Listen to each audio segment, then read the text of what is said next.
Isa sa mga pagkakamali ng mga salon owner na dating hairstylist, dating nagtatrabaho at ngayon ay nag-start na ng salon business ay ang nakalimutan nila ang ibang parte ng negosyo. Yo, what's up? Ako nga pala si Jeff Cinco, isang salon owner na meron ng 9 years na experience, karanasan sa pagpapatakbo ng negosyo. Sa pagpapatakbo ng salon na negosyo, kadalasan talaga ang mangyayari niyan, ikaw ay marunong sa mga services. Halimbawa, isa kang hairstylist dati at ngayon nag-start ka ng salon business.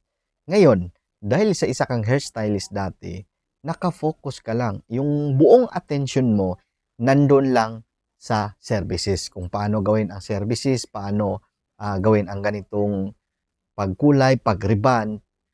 Ito ang ipapayo ko sa inyo bilang salon owners na meron akong 9 years na experience sa pagpapatakbo ng salon. Ito yung pag-isipan nyo ngayon. Mga salon owners, alam kong magaling kayo sa mga services. Gupit, kulay, ribbon, o kahit anong services. Pero merong isang problema dyan na hindi nyo nakikita. Ang pagpatakbo ng negosyo ng salon, hindi yan binubuo lang ng services or product. Meron pang ibang departamento, katulad ng marketing, katulad ng sa hiring, paghanap ng tauhan, sa financing, paano mag-handle ng pera, paano paikutin ang pera.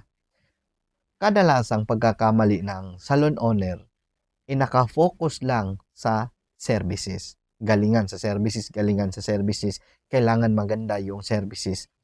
Hindi nila nakikita yung ibang parte ng negosyo. Yung marketing, hindi pinabayaan. Yung pagpaikot ng pera, nakalimutan. No? Yung hiring, paano magtanggal, paano mag-hire, paano gumawa ng sistema para tumakbo ang iyong negosyo. Ang punto ko talaga dito, tayong mga salon owners, hindi tayo dapat nakafocus lang sa services. Kailangan mong mag-aral sa ibang parte. Ngayon, dito sa negosyo namin, ang Zell Salon, pangmalakasang salon ng Mindanao, dalawa kami naghati sa aming negosyo.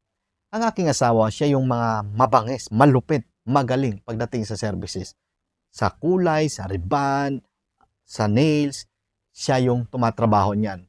Ako, kaya nga sinasabi ko na isa akong salon owner na hindi marunong sa services kasi hindi talaga ako magaling. So sana ako ngayon nagtatrabaho, kadalasang ginagawa ko, ako yung nag-hire ng tauhan.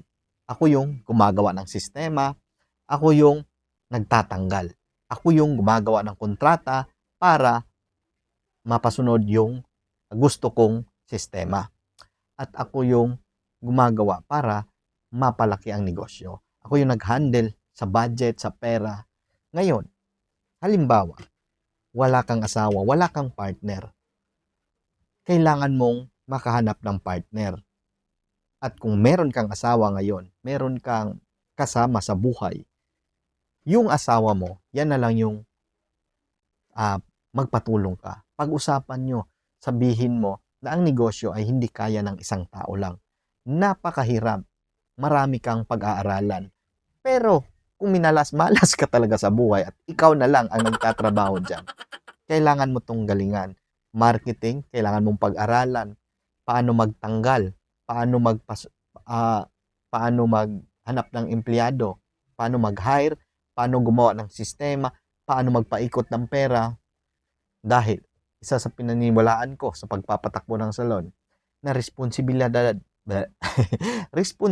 nating mga salon owner na mapalaki ang ating negosyo, dahil mission ko sa buhay, no, bilang salon owners, na maparami ang aking salon at nang makapagbigay pa ako ng madaming trabaho. Kaya kung isa kang salon owner at nagsisimula ka pa lang, kailangan mong matutukan ang ibang departamento ng negosyo dahil hindi ka dapat nakafocus lang sa services. Bye-bye! Trabaho-trabaho pa tayo dahil ang pagpapatakbo ng salon na negosyo ay napakasakit sa ulo. Bye!